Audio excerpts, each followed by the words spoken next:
So only you'll be able to see any commentary, right? Because I can't see that. Yeah, we can't see nothing. What I'm gonna do is, yeah. Is there a way to be like? No, I'm gonna send y'all the link so y'all can watch it on something else, or you can have somebody comment. We live right now. Only you'll be able to see any commentary, right? Yeah. Yeah. I got the Why commentary is that right so here. late? Yeah, Tiff sound like she on delay. No, that was me. So basically what happens is I'm live on the YouTube right now. I'm gonna send y'all the links. Tiff, you got your computer open or you? No, because I'm at the other apartment. I don't got no Wi-Fi over here yet. I'm in between. If I send places. it to you, what do you want me to send it to so you can have it? I mean, you're using your phone at the same time too, right? Well, I'm on my phone, so I don't need to see the comments. You could just read them to me. Hold on, Joe. Right. I'm gonna try to. What I'll do then, Joe, is I only have one device. Yeah. I'll stay I'm on gonna my post phone it on my here. page for now. How about that? I'll post it on my Facebook. But what JP was gonna say? Go ahead, JP. I was gonna say I would try and look on a YouTube from my computer instead of using the Zoom. You can do that. I'm gonna try and see how it looks and sounds. What's the It's called the Afterthought Podcast, right? You can type in the Afterthought Podcast live, and it should come up on YouTube. We are live right now. We just getting set up right now. We not trying to be like Teddy Riley, but we are live right now streaming. Who gonna get up and perform? Got my guy No. We got Tiff Tonto in here, JP, my guy, and we about to get started in a few minutes. You know what I'm saying? We just making sure everything is good for y'all, making sure a few people come in. If you streaming, I'm gonna tag this on my Facebook, and you can follow us there. Yeah. How y'all doing though? How you doing, Tiff? How y'all doing? I'm feeling good. I'm feeling good. I'm good. You know, tired, multitasking. Quarantine is happening, you know, still. So you got to figure out a way to entertain yourself. I've been watching a lot of shit. You know, I've been I heard there's a new shit called Extraction that is really good on Netflix. I'm not sure what it's about, but everybody's been telling me about it. So I kind of started watching that this morning, but then I fell asleep because I was tired. It looked good though. It looked good. I mean, I like watching shit like cold case files and unsolved mysteries and shit like that. That's my type of shit right there. What y'all watching though during the quarantine? I just finished watching McMillions. My fault. Who? McMillions. I got into that shit. Is crazy, right? Yes, that's a it's big long. I always have to watch things over and over again because I don't know. I got ADHD. I be bouncing all over the place. I be forgetting I'm watching some shit. But that show right there is crazy. That documentary is sick. I'm watching Truth Be Told on Apple TV. Do anybody have Apple TV? It's an Apple original. Nah, we not bougie like you. I got an iPhone. I don't have Apple TV, Tiff. That is not bougie. Amazon. I got Prime. I got Fire TV. So everything I'm watching is like Amazon. But I don't watch the Fire Stick anymore. That shit pisses me off. So that's in the drawer somewhere. But the Apple TV, yeah, I'm watching Truth Be Told. You know the actress, I don't know her name, from Madam C.J. Walker. She played her. Oh, I know you're talking about. Yeah. Okay. Yeah. So she got a show where she's a podcaster, and there was a murder in her neighborhood, and she's solving it because she thinks that the person that got convicted was wrongly convicted. So she's got a podcast. She's a podcaster. It's pretty good. Interesting. Yeah. So what about you, JP? Apple TV. I really think, well, The Last Dance tonight, like I said, McMillions, I think is absolutely phenomenal. It's like the whole detail into how, remember how McDonald's had the Monopoly game? Yeah. And we was always going to McDonald's talking about, you gotta get a large fry. And if it was the only way you could get all the pieces was if it was like large and super size. Oh, you took it back right there. You took it on back. the Big Mac box, on the side of the drink, on the side of your coffee cup, your hash brown. That whole thing was a fraud. You don't realize it tonight because we're older now. No, we didn't even then we didn't know. Right. It was a whole fraud. Like the piece to actually win the $1 million never circulated to the public. Yes. Why not though? So what's the scam behind it? They was keeping the money? Yo, there was a marketer, there was a person in marketing, and what was it? Another person? Was he FBI? What was he? So what happened was that the marketing firm that McDonald's hired, you know, to print, to make sure everything was taken care of. Right. The guy who was in charge of securities for it, he was a former cop. I hate to give too much away, but he was a former cop. Right. He ended up getting MS. Unfortunately, had to stop working, move, has had a bunch of different wives. Damn. And what happened was that every time the game would come back into circulation, right, and they would make the pieces, he had a way of, he transported the pieces. He was able to unlock the briefcase, slip the envelope that had the winning pieces to take to the firm, like to take to the plant where they put the stickers on the You sound crazy as hell already. The fries, on the cups, all of that. Okay. So every time, you know, the plant that would mass produce all of those things, he'd take the stickers to. What he would do when he was flying and traveling was he'd go into like a secret bathroom location, right? Open up, like unlock the briefcase, open up the folder that they were in the sealed envelope. Mind you, this is pre 9/11. So I was gonna say, what era is this? He's doing a whole lot. Yeah, this is the 90s, early 90s into 2000s. So like, yeah, I realize this is pre extra security on the flight and all of that. Right. So he did all of this, and then what he did was he had a mob guy who was his partner, basically hold the piece and give the piece out to different people, right, who he knew. And he would make like Ozark a little bit. I don't know if y'all watch Ozark, but this sounds like I was watching Ozark too. Oh yeah, I finished Ozark. We can talk Ozark too, but he was doing something along those lines. Right. Then his one partner who he had, and he was giving money out to like. The JP done told the whole shit already. Like, yeah, you know, I didn't want to tell it. Yeah, fuck it. Crazy. It's crazy. It's a lot. It's a lot. It's a lot. Even though I said all of this, it's still a lot that y'all gotta go see. Because I missed a lot of the stuff. But how they found out was the winners were all connected. Like they were family. They just had different last names. Yes, right. That was the only way to survive. So, yep. That's interesting. So that's how they found out. Yeah. And it's real. It's a true story. That's some Mac Million. He sold 20 over what? How many millions? He got it was over 24 million in fraud that he lined up between the different people. See, this is my problem. This is my problem with a society. And we're gonna get into our topics after this. You ever notice when white folks do some shit, they steal big money? They not trying to steal little money. They steal shit like they trying to go for like what's your man that was on Wall Street? I forgot his name. Bernie Madoff. Bernie Madoff. That was the Ponzi scheme.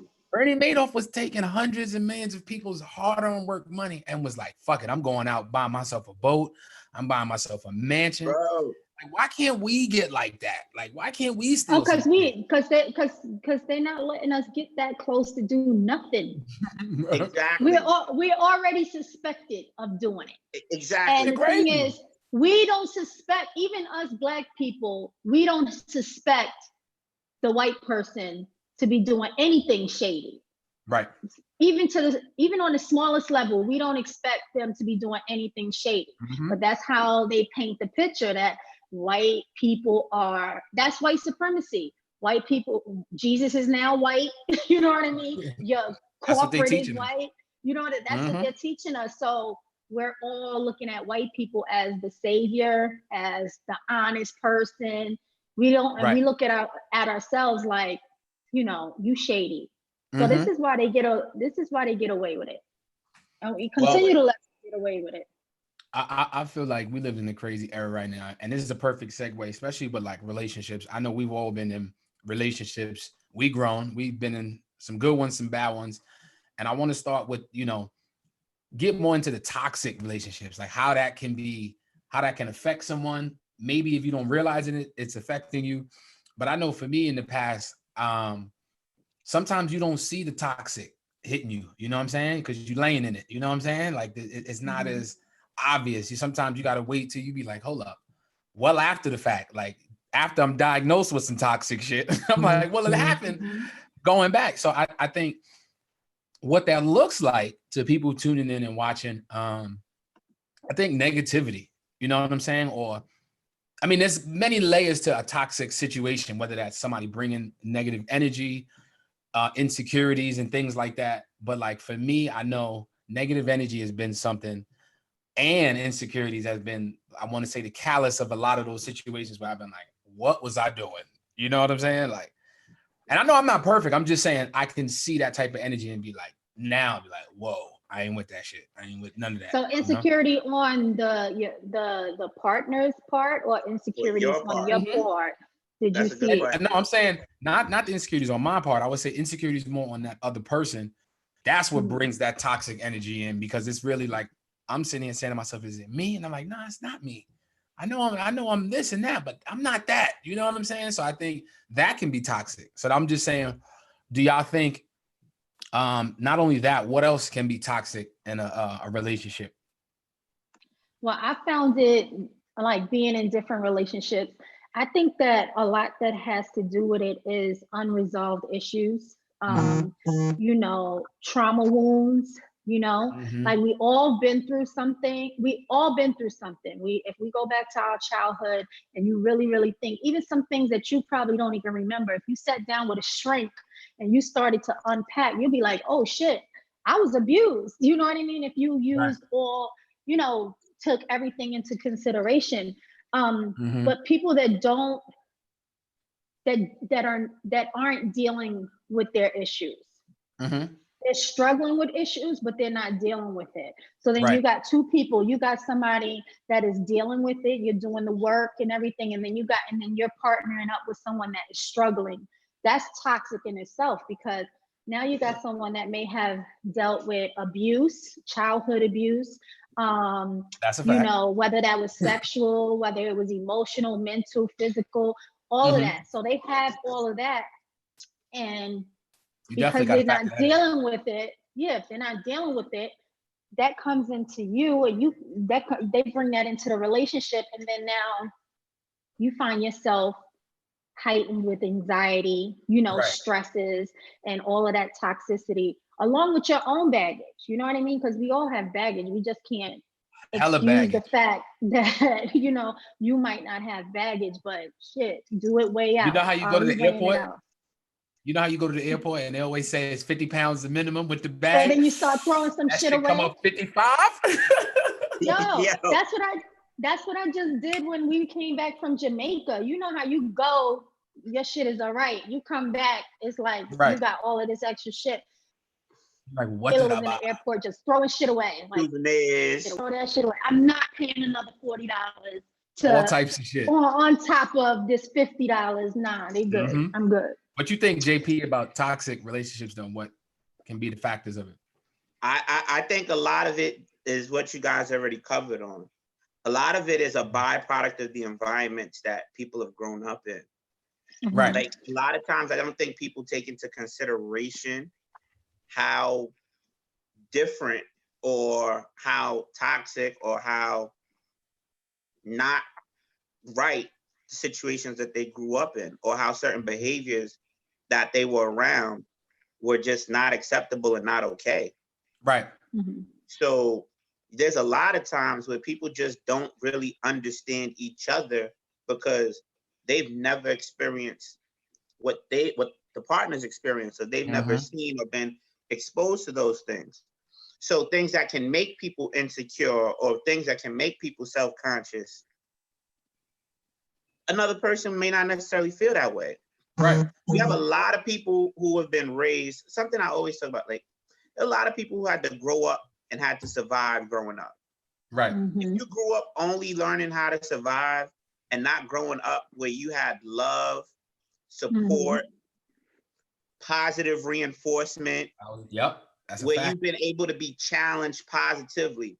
So, for example, Joe, like there's some people who can't take criticism, Right. and you don't mean any harm by what it is that you're saying. You just may be expressing something, but somebody may internalize it and think that that's like the most meanest, rudest, toughest thing that they've ever heard. Right. Now, say for example, we're coaches, plus we played sports growing up. If you've been in environments where you've had tough coaches or parents that are working in you to be like, okay, we got to get to this point and we have to be better. Facts. It may be tough, but when you know they're coming from a place of love, Yeah. you don't necessarily internalize it as much. You take it more so as them trying to help me get to this point. Yeah, you don't perceive it in that way. I agree with that. Right. A lot of people, when they haven't been in those type of environments, don't know or understand that that's the reason why a partner may say or do the things that they do, and they don't mean any ill will or any harm by it, but then the partners taking it as like the worst thing that's ever happened to them. They're internalizing it, then they're replaying it over and over and over. They start to become very self-conscious, and without really having discussions or understanding of how they grew up and the fact that like they could have been in an environment where you speak up, you get told shut up, or you try to address an issue that has happened to you and people don't take you serious, so you feel as though you have no voice. No, that's a fact. Yeah. They just trickle down and trickle down and trickle down until people get to the point where they're comfortable enough to say, nah, this isn't my fault, or nah, this wasn't me, or no, this isn't right, or no, this isn't acceptable. Or they take the time out to actually listen and have a partner who's willing to take the time out to explain where they're coming from, why they mean that way. And they also have to be open enough to explain where they're coming from, because if let's just say I'm the partner who I'm always like, let's go, just get it done. Let's make it happen. I don't mean ill will or harm, but if I say something and I'm like, yo, you got to pick it up, or you're not on your A game, then some people will get scared and start doubting themselves and never want to do anything anymore. Say, he's too tough. Because that could essentially come from like some type, you're probably triggering something that you don't realize you're triggering, because maybe they had a parent that always told them that they weren't good enough, or always yelled at them when they didn't do something right. You know what I mean? Didn't teach them anything, you know what I mean? Teach them the right way to do something. And anytime they made a mistake, anything they did was a mistake. So you're probably triggering something for them and they don't realize it. I mean, and you don't realize it as a partner, because you're probably healthy. You know what I mean? You're probably emotionally healthy, well-adjusted, where this person is poorly adjusted because, like I said, they're struggling with their issues. They're not dealing with their issues. Had they been dealing with their issues, they would know how to work through those types of critiques in a more healthy way and say, okay, they'll know, all right, what he's saying is, I'm getting upset because why? Because it's triggering something for me. Let me sit back, readjust, and, reset. But they can't think like that because they're only struggling. They're not dealing with it. That's a good point. Shout out to DJ Chase on the check-in. We right now streaming live on YouTube. You can find us at the Afterthought Podcast live. We're going to be here for a little bit. DJ Chase said, what up? He said, oh, ain't nothing showing support. DJ Chase is a dope DJ too, man. Works with a lot of artists. DJ at a bunch of events that I've produced and curated. So yeah, man, thanks for checking in. Cool. What's up, DJ Chase? You know how we doing? We out here. I'm sharing us right now. You can get us on Facebook right now. I've tagged y'all both on here. There's a few people coming in. I see y'all pulling up to the YouTube. Okay, I see y'all. But yeah, I think, and also too, how come, you know how they say sometimes it takes a while and you see certain things and you grow out of it. Like you said, it wasn't until you get older till you be like, all right, this is not what I want. How come in reverse we can't see that type of toxic shit in the beginning and be on some shit? You know what? I don't give a damn how good the pussy is. I'm getting the fuck out of here. Because that's the crazy. I'm gonna be honest. I've been there. We like that little bit of. I mean, that's just a thing. Like we'll see it. We'll be like, nah, I could change it, or we allow it to just be there instead of recognizing it and being like, that's toxic. You know what I'm saying? Like I think because naturally people tend to like the asshole. You know, Donald Trump is an asshole, but he's quite entertaining, quite intriguing, right? Comedy. You know, very much. Pure comedy, and he's intriguing. Like if you had to sit in a room with a bunch of people that you ain't like, right, and you needed something to say, you want Donald Trump to sit there. You don't want the That's a nice fact. person to be there on your That's a team, right? You want this asshole. So I think something about that is essentially attractive to anybody. Mhm. You know what I mean? But I think that we see it. We see it in the beginning. Okay. And as a woman, Mhm. I'm going to speak from a woman's point of view. Women, we are naturally nurturers, right? And creators. So we think that we're going to fix some shit, you know? But we always think that we're going to fix something and we're going to make it better. And I can groom him. This is why women always date for potential, where men has already made up their mind, like, this is the type of woman I'm a fuck, and this is the type of woman I'm a marry. I'm gonna take serious.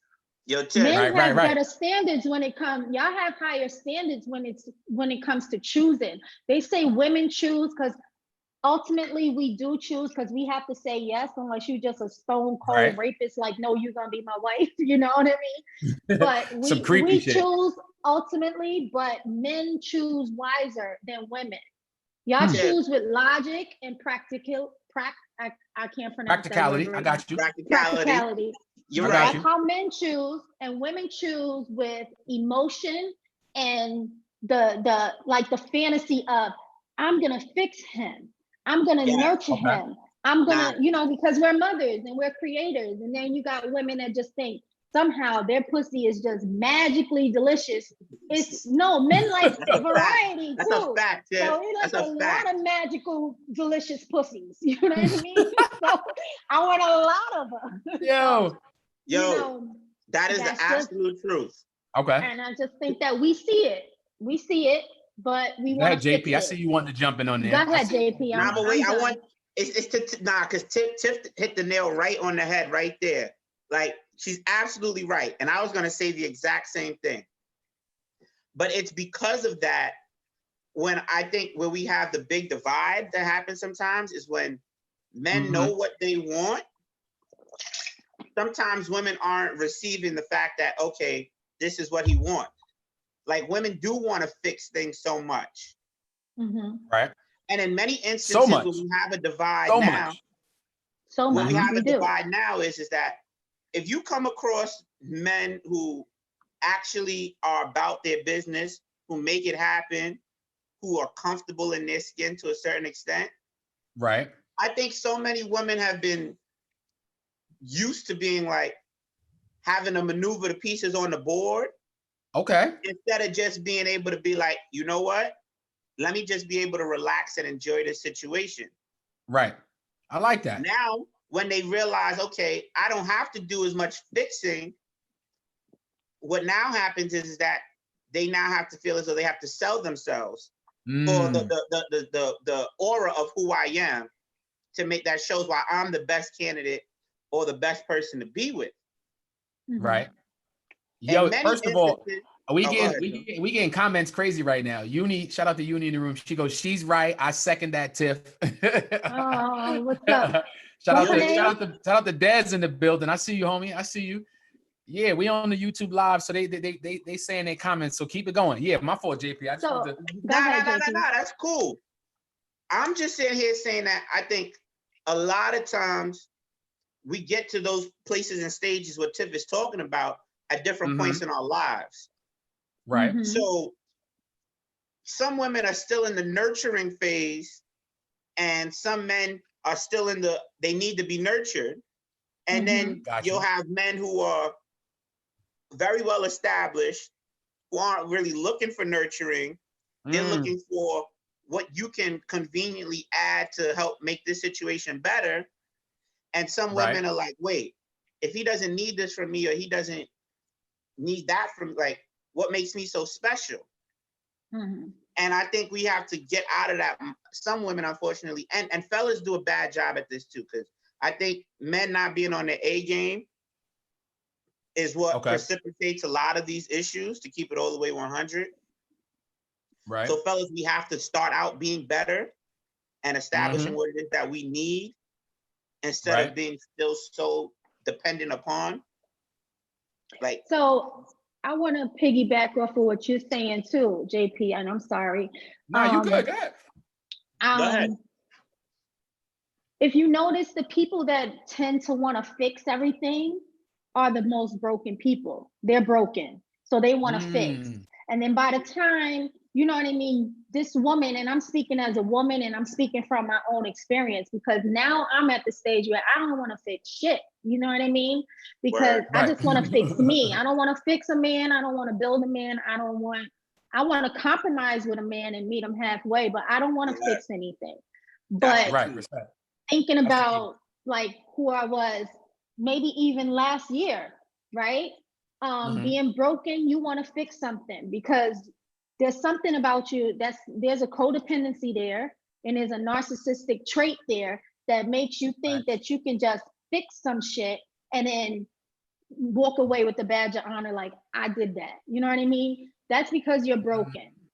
A person that's not broken and they're sure of who they are and where they're going and what they want out of life or out of a relationship or partner, don't want to fix shit. Right. Nope. You know what I mean? We don't go to the store and buy some shit that's broken. And how inconvenient it is to have to fucking assemble something when you buy it. Say that again. Wait, you say don't that again. go to the store and buy some shit that's broken. Like, I don't want to go to the store and buy something broken. Thank you, Tiff. And I'm very pissed off when I gotta fucking assemble something when I come home too. Like, I got a bookshelf in there that I don't want to assemble. Like, I'm like, fuck that. I'm not doing it. Somebody else gotta do it. No, you're absolutely right. You absolutely right. And then when you finally get to the point and you do find a man that you don't have to fix, right? Or a woman that you don't have to fix, if you haven't gotten to a certain level of self-awareness and self-respect, you're intimidated by that. You're like, oh shit, you know what I mean? There's nothing for me to do here. You're intimidated. Why is that? Why does that initial intimidation factor come in? Why does that? Because you feel your importance. Like he said, you need to feel like, what am I needed for? I need to feel special. So you gain your importance and your your validation. Validation. Yeah. Validation through this by you saying, okay, I'm providing a service and I'm fixing you. You know what I mean? I feel you. To that point, Tiff, and you can't, there's nothing for you to do. I've had people in my past say, what do you need me for? Or what's the point of me being here? I've had women tell me that. And you know what I just say? I'm like, yo, just be cool. Just enjoy what we're about to do and how we're moving. Yep. And then that to them it was an odd concept. But that's because I think for so long, everything that they have been, or where they've found their value in, is in their service. Right. Or what they're being used for, whether it's at work, whether it's what they have to do around other family members at home, like the level of responsibility they have. Pulling somebody else's weight, like being a single mother, because also us women in a positive light that is also very toxic, but it's positive, being forced to be fiercely independent, a woman that is fiercely independent, that have to do everything. Like right now, I have to move my own shit. I have to build my own bookcase. You know what I mean? So when I'm doing, you can't call up the Geek Squad. You can't call up the Geek Squad to hook that up. Ain't nobody doing house visits, Joe. Ain't nobody doing house visits. And then that's why I can't get my Wi-Fi right in here. Verizon ain't coming to see me. Right. But when you're forced to be independent, then you have me personally, it was hard for me to get into a relationship as a grown ass woman. And I'm thinking about, okay, now when you come together and you co-parent, right? How am I supposed to, move forward with this grown man if I'm not willing to give up everything and allow him to say, I got you, and right. Put my security and my stability in his hands. I don't know how to do that.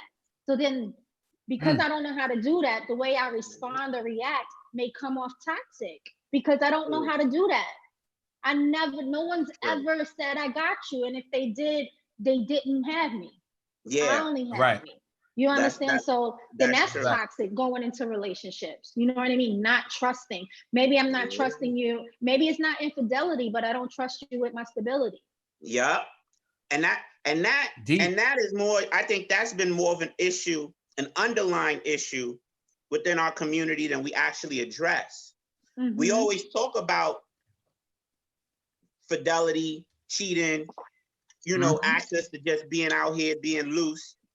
And I don't think people put enough stock into the fact that people don't feel the ability to trust someone and invest in them emotionally, like the amount of emotional capital that it takes to invest in a partner. That's a fact. We don't consider that. And that takes a lot of work and a lot of time. Relationships are a lot of work. People can get over.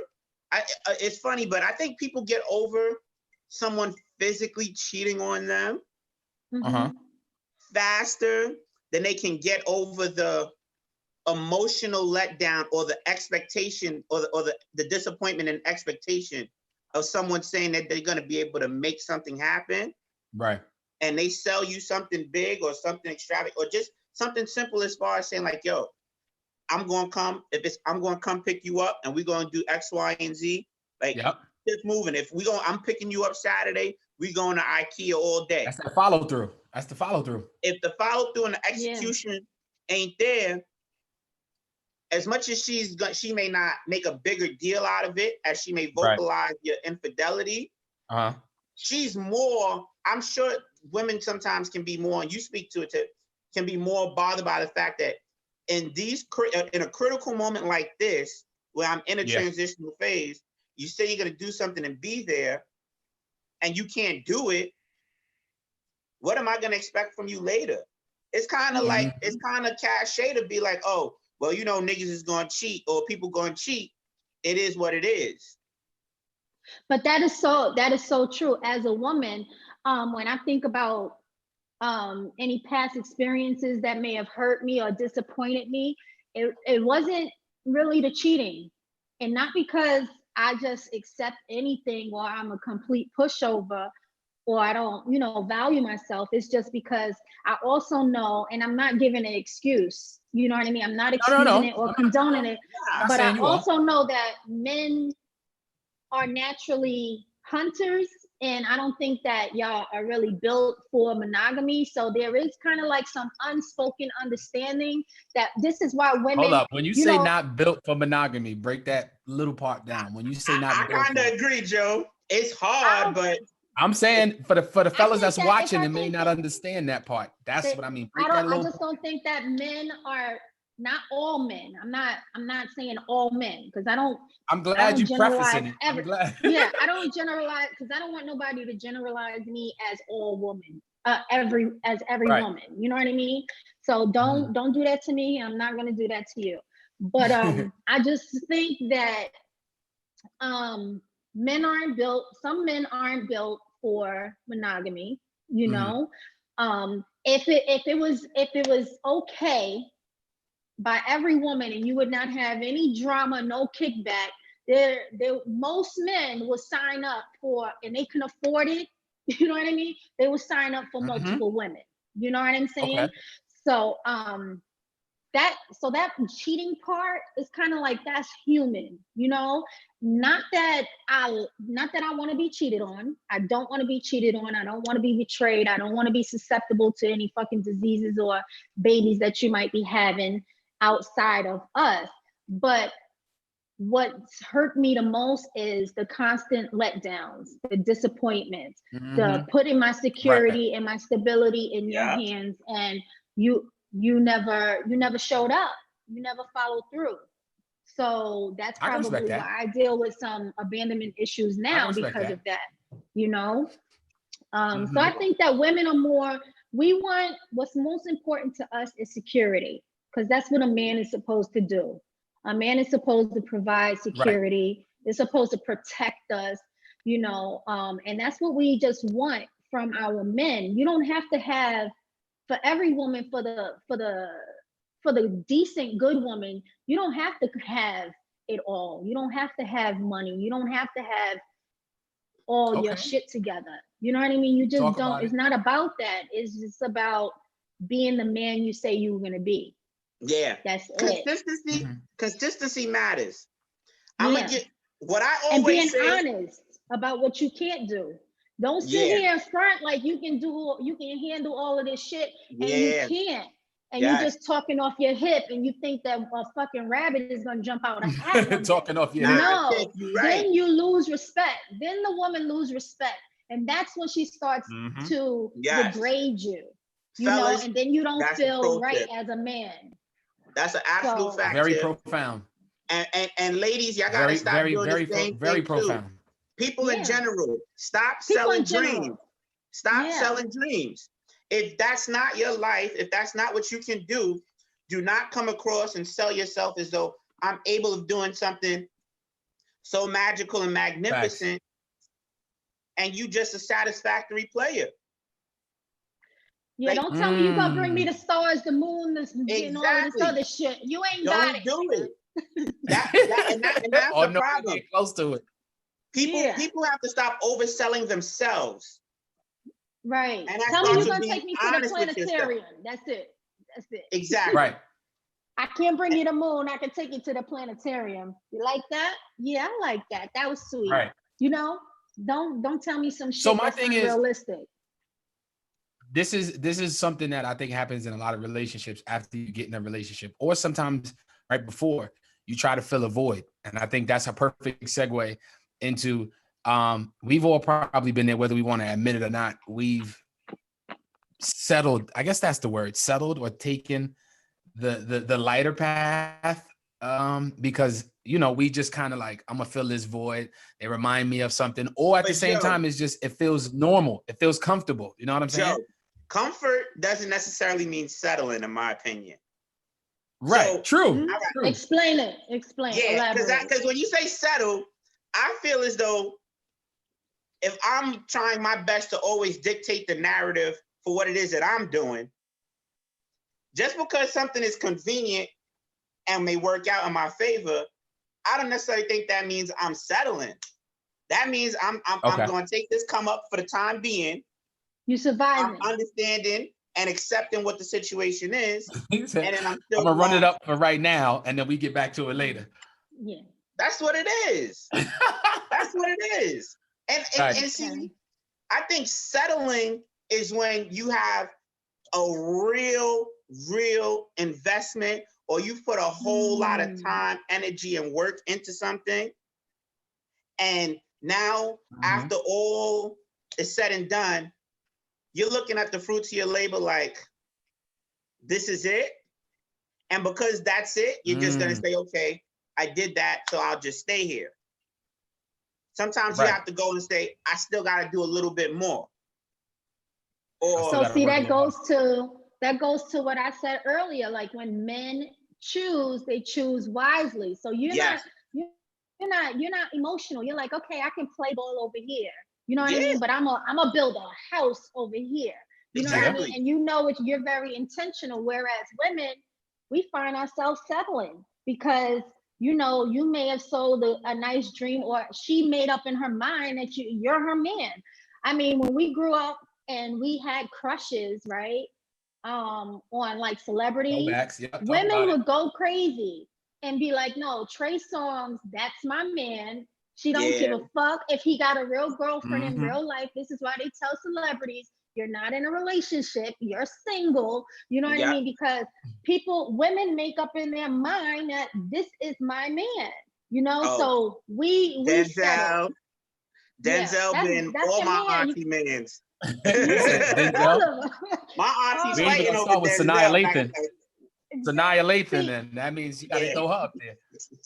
Yeah, Sanaa Lathan, but men are different. Sanaa Lathan, you like her, but you'll get over it because Yeah. men like variety. You know what I mean? I love Nia Long, Okay. but I'm already willing to charge that to the game. Alicia So Keys. you're absolutely right. That's been my all-time Alicia Keys. You know, she's tapped out Yeah, the game. you always say that. You've been saying that, Joe. Listen, she doing Joe, you benefit concerts consistent. now. She ain't even You really doing real consistent. concerts. She's doing benefit concerts now. So you know. But then men also have a code, right? Men also have like a guy code where because, and not all men, because obviously there's some snake nasty men. You And know there's what I mean? girl But codes men, too. There's girl codes too. But I think men are better with I it feel though. like men are better with it because I agree. when y'all understand the importance of having a wife. You know what I mean? If this is my wife, she's personal. This is off limits. And most men, for the most part, respect that. Whereas women, they don't respect that because there's a constant need for attention. Why? Because we're always told there's always a constant competition for what's beautiful. You know what I mean? Like, okay, bitch, take that weave out your hair. That's stupid. But then when she wear natural hair, that's ugly too, your nappy ass hair. Oh, but you know what I to mean? your Or point, light skin versus dark skin. It's just dumb. We're always in competition where men, it don't matter what y'all look like. I got one point to add to what you're saying, Tiff, because you're absolutely right. I think men, especially amongst their real friends or family, like men understand, like, if that was that man's wife, it's off limits. I don't care if that was Joe's wife in high school. I'm not talking to her. Yeah, men like respect that's already that. like she's already like sister-in-law vibes, and it's never going to change. Sister-in-law vibes. We be 40, and that's still sister-in-law vibes. Like because it gets really different for y'all as men when it comes and to with that. women. And what happens, I think, with women, unfortunately, is that the brothers that are making it happen in a career sense or in an established sense, there's way more women than men in the earth. And then if you consider, that's a fact. Simple breakdown. If we consider all the men who are gay, shout out to all the gay brothers out there. In y'all jail. Live your best life. Shout out to the brothers who locked down. Y'all keep your head up. Yep. Respect. Yes. You got a bunch of brothers who have been through the system in or out, have a hard time establishing themselves. Yeah. Getting refooted into everything. A lot of brothers who just slipped through the cracks educationally, like they have not been able to or did not want to or have the ability to sustain staying in school. That's a fact, JP. So they've maintained certain levels of jobs and just been like, all right, all I got to do is just work. And you have more women. Listen, women of color, I think I mentioned this on the pod. They are the highest rate of college and secondary degrees that we're seeing in this country. They are reaching those and achieving those at the fastest rate amongst any other group. So what happens now is that women now are dictating their narratives and they still want what they want. So there's the desire to be like, okay, just because that's somebody's husband, it doesn't mean that when it's my time, he's not going to give me what I want. Right. And I'm gonna and go women get are it. willing to pay for it, especially successful women. They're willing to pay for it. And when you're willing to pay for it, and it doesn't matter, as much as people joke around, how true is it when we see people say, damn, niggas is out here asking for $40 for haircut, for weed. Because they still need mamas. They still need mamas. There's a lot of men that still need mamas. They still need mothers. And the men who don't need that are like, well, shit, I could keep my wife right here and give my wife everything. The world knows this is my wife. Right. My boys know it. Everything's cool. But when I need her over there, I pull up on her. I do what I got to do. We have our time. We make it work. And that's it. It fills the void for the woman on that side. And it's like, all right, the things I know my wife won't do, it doesn't have time for, I get my quick fix here and come right back. Yes. Because those women, even if she is the mistress, they're not settling for BS from somebody else, from a brother that doesn't have anything to bring to the table. They'd rather sit here and say, well, from the jump. They own it from the jump. From the jump, they own it. Exactly. And one thing that women, I think I give women so much credit for is that I think women know what they want, and they're willing to be like, okay, I know this is the case, and I'll accept what this is. Yeah. Or if not, I'll make a way to make it work for me in my best interest. Like women let me tell you something. They can make a 5-course meal out of 4 things in a cabinet. Mm-hmm. We're creators. We're creators. They have to. They've had to do it though, but they've had to do it for so long. Yeah. Somebody asked, what am I snacking on? Organic almonds right now. Yes, that's right. Organic nuts, Joe? Come on, son. Come on, pull me to the side, JP. I just mess with you. But no, this is good combo. And you know, our last portion of it, and this all tied together, being toxic, you know, filling the void. I think there's something that goes into that, and I think that's transparency. Now, I don't know how that factors in before or after, but I think being transparent is key. Sometimes it takes you till you get a little older to understand what being transparent really means. You know what I'm saying? But at the same time, playing devil's advocate with transparency, and I know we've talked about this before, but sometimes it's like certain stuff, like, is it a difference between being transparent and telling too much information? Yeah. Things are on a need to know basis, I think. You said need to know basis? No, but, and I'm gonna tell you why. Because certain people are look, Tiff is making her face right now when I said need to know basis. No, I agree. I agree. Okay. Because men and women alike have different energies. Right. Like what someone is able to receive and what someone's willing to get, or how someone's able to give it up, it varies amongst different people. Like, okay. So you can't be as, like, back to the points that we were talking about before when I was like, you know, I can't be as critical when I'm talking to one person or when I'm coaching my team. I can't be as critical of one kid as I am to the next. Right. Like I have to be more emotional, more caring. And then I got some kids, you know, you got to repeat yourself 6 times. Yeah. Right. You got to say anything. I can just look at them and they know what I want done. Boom, execute it, and we're good to go. That's just knowing our personnel and knowing the people that we're with. So that's why I say it. I kind of said it tongue in cheek, but I mean it to a certain extent because some people just aren't equipped to handle certain situations. The brevity of certain situations can be too much. And it can start to emotionally weigh on them too. Right. And you don't want that to happen. And then some people just aren't like real with themselves. You know, how there's certain people you like, oh, make sure you don't tell this person. You know, you always grew up and your mother always said, don't tell this person or don't tell that person. Because you know the moment you tell them, they're gonna start running their mouth, or don't do that with this kid. Because the moment you do this, they're gonna start crying and complaining, and I don't want to hear it. Like, same thing.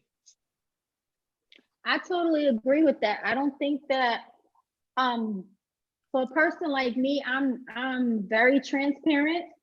Sometimes, and the difference between being transparent and not and sharing too much, sometimes you don't want to overshare because people just don't mean well with the information that you're sharing. Some people are just sitting there. I had somebody ask me one time, someone asked me, they was like, Tiff, do you think if someone's asking you questions, they're just being nosy or they just trying to get to know you? And I simply answered like this. I said, well, it just really depends on who's asking the questions and why. Right. You know what I mean? Because I don't mind answering questions. You can try to get to know me. I'll share whatever I want to share. You know what I mean? But sometimes people are just asking questions because they think you're on a fucking, you know, personal interview with them because they're collecting data. What do you want with that information? You know what I mean? And if I don't share certain information with you, do you think I'm being dishonest? That's another thing someone told me. Like, yeah, like, well, I have the right to use discretion. Well, that's very gray. Well, sorry, the color gray it exists. You know what I mean? The world's not black and white. The color gray exists and is there for a reason. You know what I mean? I don't see everything in black and white. So I may not want to share. What if I was, let's say, what if I was molested? You know what I mean? Growing Good point, up, though. Good example, right? too. And I don't feel comfortable sharing that with you just yet, you know? But I can have the talk with JP because we're talking about it. And at that moment, my spirit told me that it was okay to speak about it this time. It's not that I don't want to talk about it with you, Joe. It's just at that time, I didn't feel comfortable with opening up. That's my fucking business. You know what I mean? First of all. And it should be, and people need to be okay with that. They need People to have respect to be okay it. with that. Yeah. It's kind of like how, not to even bring the tone of the conversation down too much. No, but you're not. We're in a time where, with everything happening COVID-wise, people are losing loved ones left and right. People are losing their jobs left and right. Don't know when they're going to be able to really memorialize someone. Don't know when their next check is coming. It's hard out here. That's a fact, bro. For someone to tell someone what they should or should not do, like when you see some of these memes about how productive people should or shouldn't be. Yeah. When you see people talking about why is this person not saying anything or not doing this, not doing it, like people are really going through it. And on a different level, you're right. There's certain people, like if you know someone who's never lost a loved one or they've never been through some hardship, they're not going to relate or understand the way someone like myself may, having lost loved ones, or people losing parents. I lost my father 6 years ago. Like, as much as I hate that I had that experience, I'm very thankful to be able to say I've been through it and have people want to talk to me or ask me questions, and I can be as honest and open with them as I possibly can, try to give them some sort of insight, because we all have to be in this together. And then for someone on the outside who's never had to deal with it to try to either tell me or you what we should or should not have done is absolutely crazy. And I think we have too many people who try to always say, you got to tell me this or you got to do that. I'm like, no, I don't.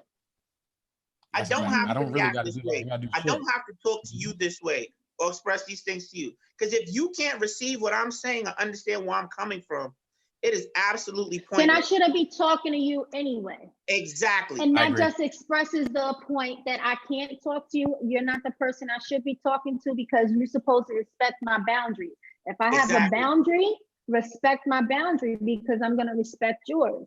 So if we can't do that, then we don't need to be talking on that level anyway. So you want to talk about fucking bubble gum? What else you want to talk about? Because we're not going to talk about anything that's personal to me. You know what I mean? I used to eat Now Laters. I love those. Which one was your favorite flavor? I'm not telling you what you want to know. You eat Now Laters? I only eat Starburst. What you talking about? I eat Mike and Ike's. Only Mike and Ike's. And then the thing is, we got to accept that people are different. You know, we have different point of views. There's some people that just don't respect the fact that you have a different point of view. And that's just what it is. It doesn't make you, JP, a bad person because you like Starburst over Now Later. Maybe you like, you know what I mean? Or you like Mike and Ike's. And I just think that we just live in a world where everybody has their Lemonheads, actually. And their opinion is gold. So you're right. Your Lemonheads ain't shit because Now Later is the best. You know what I mean? Exactly. So people don't respect one another. People. I had another person ask me, "Is honesty always the best policy?" No. And I said no, right? Because that goes, And the reason why I say no is because you said always. Now, if you say is honesty the best policy, then I'm gonna say yes because I prefer honesty. But is it always the best policy? Exactly. Fuck no. You know what I mean? Exactly. Prime example is when Corey Wise went to the police station, you know, with his friend. He was being an honest friend, went down there. He was honest to the cops about his age. Had he have lied or been a friend that was like, I'll catch you after, I'll go talk to your parents, he wouldn't have got caught up in that situation. So it's not always the best policy. So sometimes you just got to use discretion.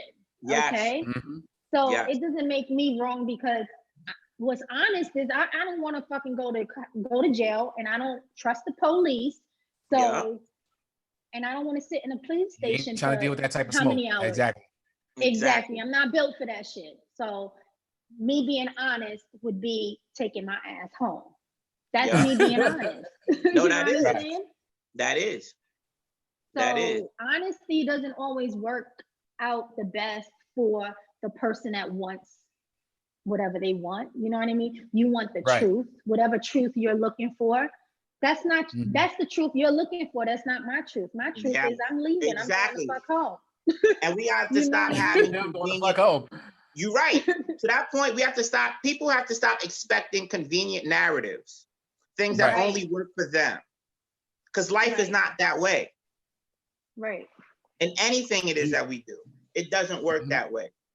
So we have to stop having these expectations or saying we need to create things that work for other people. Right. Because it's not always going to be comfortable. It's not always going to be easy. And what people, I think, fail to realize is that your partners, your friends, your loved ones, people are always watching you. When you least expect, they're always watching you. And if you really want someone to be there for you, people watching right now on YouTube, right now watching, literally, and they're making they're taking notes of things that I'm saying, that Tiff's saying, that you're saying, and they're formulating opinions about automatically. Who you are. Like, who does he think he is? Who does she think she is?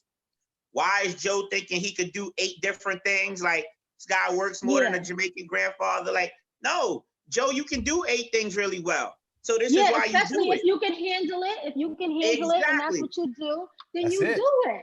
And then they'll be but he ain't this, or but you ain't that, or but she ain't this. Nah, cut it out. Cut it out. Just because you're not able to do something doesn't mean someone else can't. Right. But you also have to accept, or believe that you can't, because sometimes it don't even be that you can't do it. You just don't believe that you can do it. You know, like Joe knows that I want to do comedy, and he knows what I struggle with. But if I sat here and hated on him because he's actually doing it, what does that do for me? That don't do shit for me. You got to sit back and be honest with yourself. Like, you the punk ass that don't want to get on a stage and believe that you can't do it, or you don't deserve to be heard. Nobody wants to laugh with you and at you. That's my issue. So you have to be real with yourself, and that's a big part of transparency too. Is being real with yourself first, so that you can be real about everything else and how you're moving around in this world. I can tell myself, well, I'm mad at Joe and everybody else that's doing it. I can tell myself that so I can feel comfortable, but that's not real. Nothing. It ain't gonna change nothing. That's a fact. It's just gonna give me an excuse to still be in my stupor. You know what I mean? That's just gonna give me excuse as to why I'm there. Oh, he's hating, or he don't like me, or whatever. He think he funny. He ain't fucking funny. You know what I mean? That's what people do to make themselves feel better about themselves. What you said, JP? What I'm saying is that what I can control, I will work my hardest to make sure I do. And I will try my hardest to do it to the very best degree that I can. The things that I cannot control, I cannot invest a lot of emotional capital, time, energy. I'm like that too. Because it gets me nowhere. And a lot of times people want to be involved in things that they have no place being involved in. Right. You're giving too much of yourself to something that you have no say in how it will or won't work out. So don't do it. Like, invest your time, your energy wisely. Invest it into things that you know are going to be productive. Especially now, while we all in the crib during this quarantine shutdown. Right. This is why and to Tiff's point, why some people don't even want to talk about certain things, certain people, is because the moment I say something and I know how you're gonna respond, it's like, why did I even do it? Exactly. And you regret it. Because this is not going anywhere, and this is not helping anything. Right. So what's the point? And if I do, Nah. and whatever I am expressing to you, if there's like some toxicity there or whatever it is that you may feel like you need to bring to my attention so I can work on, you have to find a way to bring that to my attention and in a way that is conducive and helpful, not some sitting back and you writing up, taking your notes, you know what I mean? Yeah. Building this person or creating your own narrative about who you think I am, because that makes you feel better, instead of just saying, you know what, let me extend some information to you. Let me tell you something, but in a way that is conducive and not like you're talking down to somebody like they're better. Right. I don't like self-righteous people. Oh, when me you're either. Self-righteous, oh, man. I'm gonna call your ass out. I'm gonna find something to let you know that you're a hypocrite. I'm gonna find it. Yo, don't be a hypocrite. That's the one. I agree with that. Don't be a hypocrite. Do not. Yep. Well, hold on. We good? Oh yeah, we here. Well, first of all, let me say this. Frozen. We good. They trying to hate on us. Zoom don't want us to be great, but it's good. We've been rocking right now. Shout out to everybody that's tuning in. Shout out to JP and Tiff for coming on. First of all, I got to give y'all a clap. We going in right now. This is something that, like I said, bringing to life the Afterthought podcast. Make sure you following the podcast everywhere. It's streaming everywhere. This is a spinoff of that. It's our video log where you actually get to see the guests, get to talk to them and chat and be more interactive. So I'm sorry I got this hat on where you see me, because good. These hairlines, they still intact, but these days without the barber. These days without the barber is like, listen, right. Feeling some type of way. Good. It's all good. But no, how can Tiff tell them how they can follow you? Tell them what you got going on, and then we'll do the same for JP. All right. My name is Tiff Tonto. You can find me on Facebook as Tiff Tonto. You can also follow my page, This My Show. That's going to be my podcast. This Monday, right? Isn't that dropping this Monday? Tomorrow night at 9:00. This My Show. The first topic is going to be about letting go. So I'll be going over 5 important things that you can let go, that we need to let go of, so that we can free ourselves from despair and any bondages. So we'll be going in about that. Also, I finally opened a IG page. I can't stand IG, but I'm on there, and it's called It's Really Tiff Tonto. So it's really, and then Tiff underscore. Is that an underscore? What's that? Yeah. That little line? Underscore. Underscore. Come on, you ain't that old now, Tiff. She said, "Is that an underscore?" Because I don't want to say something that don't make no sense. Okay. So it's really Tiff underscore Tonto on IG. And tune in tomorrow night at 9:00 on Anchor. It goes on Anchor first, and then later it gets Anchor FM. Yep. Right? I'm gonna be tuning in. Anchor FM. All right. So, and go to JP. Where are we gonna find you?